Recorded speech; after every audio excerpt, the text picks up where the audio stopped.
सफर में हजरत अब्दुल्ला इब्ने उमर रास्ते में जंगल के अंदर जा रहे हैं। आपको भूख लग जाती है, प्यास लग जाती है, आपकी नजर बकरियों के ऊपर पड़ती है। आप रुकते हैं और बकरी के चरवाहे के पास पहुंच जाते हैं और पहुंचने के बाद उस चरवाहे से कहते हैं, ऐ चरवाहा, आप मुझे बकरी का दूध पीने दे दीजिए, मुझे भूख बहुत ज्यादा लगी है, मुझे भूख लगी है और आप अपने बकरी का दूध दे दें। वो चरवाहा कहता है, आए अजनबी, मुझे मालूम नहीं है तुम कौन हो, लेकिन आए अजनबी, मैं इस बकरी का दूध में तुम्हें पिला नहीं सकता हूं। क्यों नहीं पिला सकते भाई? भूख लगी है तो पिलाओ। वो चरवा कहता है, ये बकरियां मेरी नहीं है बकरियां, बल्कि ये बकरियां मेरी मालिक की बकरियां हैं और उनकी अमानत में मैं खयानत नहीं कर सकता। उसकी इजाजत के बगैर मैं इन बकरियों का दूध में तुम्हें कैसे दे सकता हूं। हजरत अब्दुल्ला इब्ने उमर को ताज्जुब हुआ कि इस जंगलों बयाबान के अंदर एक चरवाहा 18-20 साल का ये लड़का इतना ज्यादा दीनदार कैसे हो सकता है, इतना ज्यादा अमानतदार कैसे हो सकता है। उसने उस चरवाहे को जांचने के लिए कहा कि चरवाहे, चलो एक सौदा हम दोनों कर लेते हैं, तुम बेखुश हम बेखुश, बकरे तुम हमें दो, हम तुम्हें दीनार और दिरहम दे देते हैं, जितना तुम्हें दौलत चाहिए तुम ले लो, तुम बेखुश हम बेखुश, हमें बकरी मिल जाएगी, हम दूध पी लेंगे, ज़बह करके इसका गोश्त खा लेंगे। चरवाहा कहता है, आए अब्दुल्ला इब्ने, आए अजनबी, आपने सही कहा, तुम बेखुश हम बेखुश, तुम्हें भी फायदा हमें भी फायदा, हाँ हमारे भी मालिक को पता नहीं चलेगा, एक बकरी गायब हो जाएगी, हमारे मालिक को क्या खबर, वो पूछेगा तो हम कुछ भी कह सकते हैं, तुम्हारा यही कहना है। वो हजरत अब्दुल्ला इब्ने उमर कहते हैं, हाँ यही मेरा कहने का मकसद है। वो चरवा चीख करके कहता है, आई अल्लाह, बताओ फिर अल्लाह कहाँ है, अल्लाह का पावर कहाँ है, अल्लाह कहाँ है। जब हम ये काम करेंगे तो फिर अल्लाह कहाँ है? हाँ मेरे मालिक को पता नहीं चलेगा, लेकिन मेरे मालिक का जो मालिक परवरदिगार है, जो पूरी कायनात का रब्बुल आलमीन है, उस रब्बुल आलमीन को तो पता चल जाएगा। उस रब के सामने मैं कौन सा मैं चेहरा दिखाऊंगा। मेरे प्यारे साथियों, इस चरवाहे के दिलों के अंदर अल्लाह का डर रहा करता था। हजरत अब्दुल्ला इब्ने उमर जब वापस लौटे, उसने वो चरवाहे और उससे गुलाम को अपने यहाँ बुलवाया और गुलाम को उस मालिक से आजाद करवाया। पैसा दीनार और दिरहम दे करके मालिक को दिया और गुलाम को आजाद करवा दिया। और ऐसे मौके पे हजरत अब्दुल्ला इब्ने उमर ने एक जुमला कहा था, आए गुलाम, एक जुमले ने तुम्हें दुनिया की गुलामी से तुम्हें आजाद कर दिया। आई गुलाम सुनो, आई चरवाहे सुनो, तुमने कहा आई अल्लाह, अल्लाह कहाँ है? इसी जुमले ने तुम्हें दुनिया के गुलामी से बचा लिया। अगर यही अकीदा तेरे दिल के अंदर रहा और यही डर तेरे दिल के अंदर रहा तो याद रखना, तुम्हें यही जुमला कल कयामत के दिन जहन्नम से भी आजाद कर देगा। मेरे प्यारे साथियों, आज मुसलमानों के अंदर इस्लाह नहीं हो पा रही है, इसकी सबसे बड़ी वजह यही कि हम अल्लाह से जिस तरीके से डरना चाहिए वैसा मुराब डरते नहीं, वैसे डरते नहीं, वैसे मोहब्बत भी नहीं अल्लाह और उसके रसूल से। अल्लाह के नबी से मोहब्बत इतनी ज्यादा होनी चाहिए, अभी मैंने बताया नबी को जो पसंद थी वो चीजें हमें पसंद होनी चाहिए, हाँ वही चीजें पसंद होनी चाहिए, लेकिन आज वो चीजें हमें पसंद नहीं है। अल्लाह के नबी को सबसे ज्यादा मस्जिद पसंद है, हाँ अल्लाह बाजार से नफरत करता है, हाँ, और अल्लाह के घर मस्जिद अल्लाह के नजर में पसंदीदा जगह है। लेकिन आज मुसलमानों को देखिए, ज्यादातर इनका वक्त बाजारों के अंदर कटता है, मस्जिदों के अंदर कम। नमाज से मोहब्बत अल्लाह के नबी को बहुत ज्यादा। आखिरी वक्त में अल्लाह के नबी लोगों को जो वसीयत कर रहे हैं, फरमा रहे हैं, आपने फरमाया लोगो अस्सला सला व मा मलकत ईमानुकुम, ऐ लोगो नमाज का तुम ख्याल करना।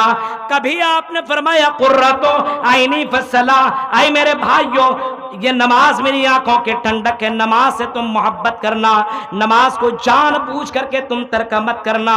इस्लाह पैदा करनी हो तो नमाज की पाबंदी करो। इस्लाम के अंदर भी नमाज है तो हिंदू धर्म के अंदर भी नमाज है। योगी योजित सततमात्मानम रहस्य स्थिता ऐकाकीय चत्तातिमन निराशन परज्ञिया पंचम समय कर्तव्य। हिंदू धर्म के किताबों के अंदर भी नमाज का जिक्र है, इस्लाम के अंदर भी नमाज का जिक्र है। अल्लाह के नबी ने फरमाया इस्लाम की बुनियाद 5 चीजों के ऊपर कायम है। अशहदु अल्ला इलाहा इल्लल्लाह व अशहदु अन्ना मुहम्मदन अब्दुहु व रसूलुहु व इकामिस सलाह। नमाज कायम करना इस्लाम की बुनियाद 5 चीजों के अंदर जो रखा गया है उसमें नमाज भी है, और हिंदू धर्म की किताबों के अंदर भी नमाज का जिक्र मिलता है। योगी योजी सततमात्मानम रहस्य स्थिता। ये कृष्ण जी अर्जुन जी से कहते हैं, हाय अर्जुन याद रखना तुम जानबूझ करके इस इबादत को मत छोड़ना, इस प्रैक्टिस को मत छोड़ना। योगी योज सतत मातमानम रहस्य स्थिता। जान बूझ करके तर्क मत करना। अल्लाह के नबी सी नमाज के ताल्लुक से फरमाया, सुनो जान बूझ करके नमाज छोड़ने वाला मुसलमान है ही नहीं, जान बूझ करके नमाज छोड़ने वाला काफिर है। मन तरक सलाता मुतअम्मिदन फकत कफर। फरमाया जिसने जान बूझ करके नमाज जिसने छोड़ी उसने कुफरिया काम किया, उसने कुफर वाला अमल किया।